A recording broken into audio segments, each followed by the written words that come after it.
Hey everybody, Leadsbeat here, and I'm bringing you guys an RU match.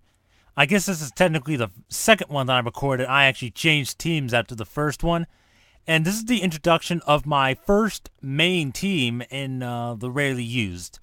Basically, if you know, a main team is like one that I've used a lot, kind of like my UU team. I've been using that a lot and stuff. Pretty much the same, but I asked my opponent, mrlugia3333, I believe, if I could bring one Dreamworld wielding Alamomola. Yeah, spoilers, this team has an Alamomola in it. You know, you saw her in the intro, so she was gonna appear sooner or later, right? So, I'm gonna lead with Moltres, he's gonna lead with Pelipper, and, I'm gonna have to switch out because I don't like that matchup. And, I just go to Rotom Cut to take the obvious water move because, it's just the first turn of the game and there's nothing else to really... Well, he could have went for Air Slash, but, just go for the safe play, okay? So, I'm going to go for the Volt Switch, and he does switch into Chimecho onto it, so since I get the Scouting Initiative, well, the Switch Initiative, rather, I'm going to be able to just bring in Moltres and then go for Fire Blast, or as I do here, I'm going to go for the Air Slash, predicting him to switch out into something else. Probably his Pelipper to resist the Fire Blast. But, he goes to Umbreon, which takes it very well. He barely takes anything from it because, it's specially defensive. And actually, now that I think about it, I think all of them are specially defensive just because, a lot of them run Curse and stuff or Heal Bell. So, yeah, nothing to be said. So, I bring Gallade, and I'm pretty much threatening with a close combat. But I go for the Ice Punch here. Now, I was semi-predicting Torterra, because, obviously I went for Ice Punch, so I might have been predicting that, but I think I was mostly predicting Pelipper, but I guess on the off chance he brought in Torterra, that would have been nice too. I did not want to go for the Psychic move in case he actually predicted me to over-predict or something and do nothing, so I'd rather do damage than none, you know what I mean? Because if there's anything that I've learned about this game is that extra damage is key. Extra damage is key all the time. So he brings in Pikachu, and I go for the Shadow Sneak, predicting him to predict me to switch out and go for Nasty Plot or a Substitute. But he just goes right for the Full Tackle, and he pretty much... It's like a freaking kamikaze over here because it's like a double down. So it's a blind switch for both of us. So I bring in Rotom Cut. I'm thinking, well, it's good to go into a Scarfed Pokemon because then if it looks bad, I can switch out. If it looks good, I can force a switch and get out. So, yeah, this thing is literally like the Wild Chase right now. The Wild Chase of RU, apparently. At least this is.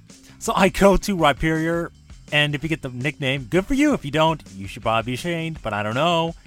The nickname's obvious, so come on. I go for the Substitute, predicting the Toxic, or...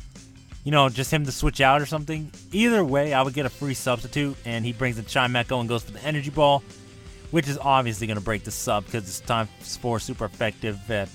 But I've got that Mega Horn to the face. Yeah, whatever.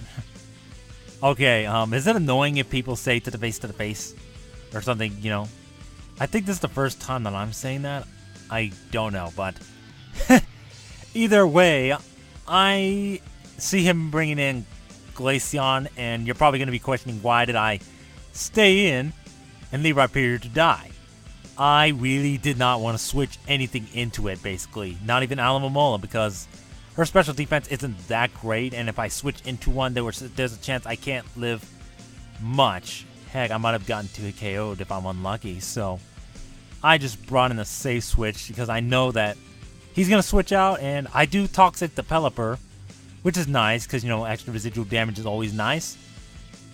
And that Air Slash does a decent amount, nothing...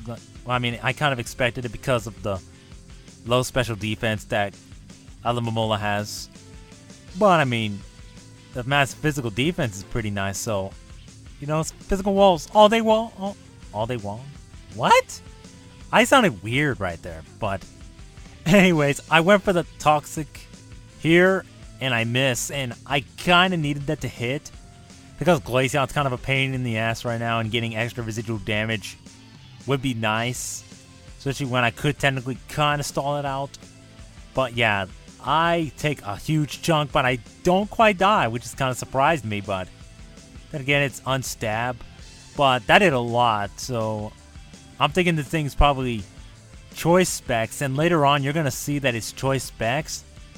And maybe a bit more than that, actually, which is kind of interesting that I said that. But he is going to, you know, just go for the hidden power. I'm guessing it's grass, because if it's grass, my Rotom quad resists, and that would do nothing, basically. Or if it's electric, it does nothing, because it quad resists. It quad resists both hidden power, so it really doesn't matter. So I went for the trick, predicting him to switch out, but he gets I get his specs, and the Glaceon gets Choice Scarf, which is okay. Since I have a specs Rotom, well, in the long run, a choiced Rotom is still a choiced Rotom. And he's still going to be doing the same thing, except he'll be doing more damage now, so I could trick something else, the item, if I need to. But I'm going to bring in Moltres, and he's going to go to Umbreon to pretty much take a hit from me. And he kind of takes it alright, because, you know, considering Moltres does a decent amount to it, actually, which is kind of surprising. But it doesn't matter, because the thing has Moonlight to kind of stall me out, basically, and I'm not going to want to stay in here. I mean, I could predict him not to go for the Moonlight and maybe 2-hit KO, but on the off chance he just rapidly goes for Moonlight, I really don't want him doing that. But he goes for the payback, predicting my switch. And you probably saw that the Alomomola right there got HP back. That is because of the Dream World ability Regenerator. With Regenerator, basically, whenever you switch out, you get 1/3 of your health back, and that's freaking handy as hell, especially on a Wish Passer. Wish Passer. Yeah. I can't even say Wish Passer right. Jeez, man. Oh, but anyways, the other ability she can have is Healer, which is a move that only works in doubles and triples. It pretty much has a 50-50 shot of healing your partner Pokemon. Heals your partner Pokemon of their status 50% of the time.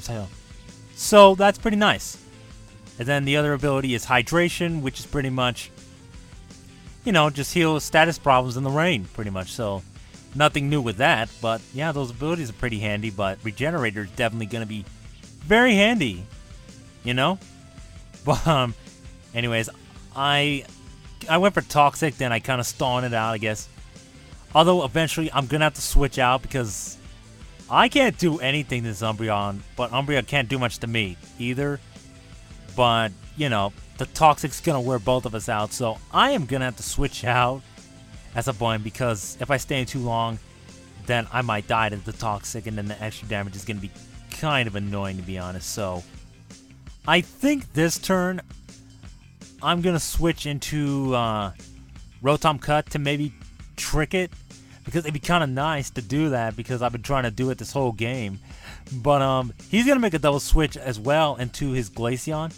Now I predicted him to go back, predicting me to maybe Volt Switch or something, but he stays in, so I give him the specs back and I get the Scarf back. So it's almost like nothing happened, basically, which is kind of weird. So yeah, but considering it was faster than me when it had a Scarf, I'm thinking that if it's choice specs, that might have been a modest Glaceon, which explained why it did so much to my Alomomola, but I was expecting it to kill Alomomola, to be honest. And how many times am I saying Alomomola in this narration? Can somebody count that? I don't feel like counting right now. But I think this is his last Pokemon, his Umbreon, and I'm gonna have to switch out here, because, you know, he could just stall me out all day. But I'll go into Jimmy T, my Boufflant, and he is a Bouse, pretty much. I don't see this guy use that much, so hey, why don't I use him? And he's kind of one of my favorites of, like, the lower tiers anyways. But, I mean, I couldn't really use him anywhere else, because it's kind of difficult. I mean, he has the massive HP and defenses and high attack, but he's got that low speed, and that kind of hurts him, especially in a high speed metagame or something. But here he fits comfortably and works well against grass types because of an ability he has. But anyways, I take out the Umbreon, and that is going to pretty much be GG, good game, and stuff like that. So yeah, if you like this video, this narration, I don't know if you did, but maybe you do, maybe you don't. Not everyone likes this stuff, you know? I mean, it could be kind of weird, like, why are you narrating behind the computer screen? But, you know, it's all fun, you know? And it's always kind of fun to just use whatever you want and stuff. I mean, I know that, like, Garchomp got banned to Ubers again.